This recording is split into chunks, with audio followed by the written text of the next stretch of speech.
Margaret Sanger came of age during the period of the Comstock Act. This was a statute that made it illegal to discuss, distribute materials, or provide women with anything related to birth control or contraception. Sanger thought that the best way to change the law was to break the law. She launched the Woman Rebel, which promoted birth control, collecting the attention of the U.S. government, which immediately indicted her for publishing obscene materials. Instead of risking 20 years in prison, she flew the country and went into exile in England.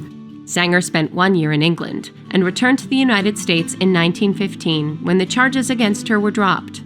A year later, she opened America's first birth control clinic in Brooklyn.